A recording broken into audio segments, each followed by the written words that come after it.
मेरे भाई और दोस्तों, आज मुसलमान माशरे में काफिरों को देखा देखी पेशाब से जो एहतियात नहीं करते, अज़ाब कब्र से बाद लोग इनकार करते हैं। और अज़ाब कब्र जो कि हकीकत है, तिबरानी अपनी रिवायत में जिक्र फरमाते हैं, नबी करीम सल्लल्लाहु अलैहि वसल्लम ने इरशाद फरमाया, अज़ाब कब्र की वजह बता दी। सरकार दो सल्लल्लाहु अलैहि वसल्लम इरशाद फरमाया, आमतौर पर अज़ाब कब्र पेशाब से एहतियात ना करने की बिना पर होता है, इसलिए पेशाब में एहतियात किया करो। क्या मतलब? यानी वो जैसे एयरपोर्ट पर खड़े होकर पेशाब करते हैं और बस अड्डू पर खड़े होकर पेशाब करते हैं, या कहीं भी बैठ गए इस्तिंजे के बगैर, और यहाँ तक कि ढीले भी इस्तेमाल नहीं करते, तो यकीनन वो कतरात आएंगे, तो ये नापाक रहेगा।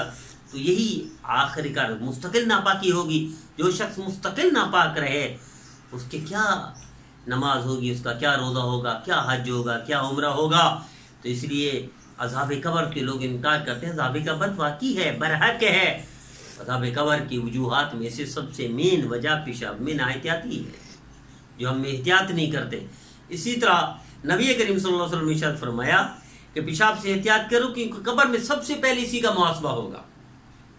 कब्र में कि लंबे चौड़े मुहासबे नहीं, महदूद हैं। असल तो आखिरत में ही सवाल जवाब होंगे, जिंदगी का पूछा जाएगा, कहाँ गुजारी, कैसे खर्च की, कैसे पैसे है, वगैरह वगैरह। लेकिन कब्र में इब्तदाई मुहासबा नबी करीम सल्लल्लाहु अलैहि वसल्लम में है, तिबरानी में ये भी कि इब्तदाई मुहासबा कब्र में है। तो मुल्ला अली कारी रहमतुल्लाह अलैहि ने इरशाद फरमाया कि वजह क्या है अज़ाब कब्र। फरमाया, देखो जो शख्स पेशाब में एहतियात नहीं करता तो छींटियाँ हैं कि यूँ समझो, एहतियात नहीं करता तो उसको संजा पूरा ना हुआ, उसको वुज़ू पूरा ना हुआ, तो उसकी नमाज ना हुई। यानी नमाज तो पढ़ता रहा, लेकिन नमाज होगी नहीं, चूँकि पेशाब के साथ पढ़ रहा है, इसलिए संजा से ही नहीं किया, ना ढीला इस्तेमाल किया और ना वो पानी इस्तेमाल किया, तो यकीनन सारी जिंदगी बगैर वुज़ू के नमाजें पढ़ता रहा, तो ये बातिल हो गई, कोई एक भी ना बची। तो इस वजह से ये वजह है असल में तबाही की, बर्बादी की कब्र में। तो एक तो अज़ाब कब्र से बचना चाहिए, तौबा करनी चाहिए। उस वक्त कोई नहीं होगा, ना माँ होगी, ना बाप होगा, ना भाई होगे, ना बहन होगी। जिस तरह अल्लाह फरमाते नहीं, यौम यफ़िरुल मर'उ मिन अख़ीही व उम्मिही व अबीही व साहिबतिही व बनीही लिकुल्लि इम्रिइन मिनहुम यौमइज़िन शान। और ये कब्र में तो हम आंखों से इस तरह देखते हैं ना, कोई नहीं जाता कब्र में, आमाल जाते हैं। तो आमाल में बदअमली भी साथ जाती है, आमाल भी, अच्छे अमाल भी जाते हैं, बदअमली भी जाती है। बदअमली में जो पकड़ होती है कब्र में, वो पेशाब में एहतियात ना करने की बिना पर है।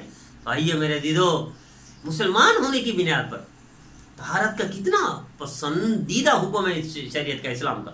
सबसे ज्यादा तहारत पर जोर दिया जाता है। हर हदीस की किताब इब्तिदा तहारत से शुरू होती है, हर फिक़ह की किताब इब्तिदा तहारत से शुरू होती है, हर बड़े आदमी की किताब लिखी हुई इब्तिदाई तहारत से होती है। और हर किताब की तहारत इब्तिदा हमारी हो, मुसलमानों का हो, और फिर हम तहारत पर अमल ना करें तो हम यकीनन अज़ाब के काबिल हैं, अदमैशु के काबिल हैं, दुख दर्द के काबिल हैं। आइए हम आज से एहतियात करें ताकि कब्र के अज़ाब से भी बच जाए और दुनिया और आखिरत भी अच्छी हो जाए।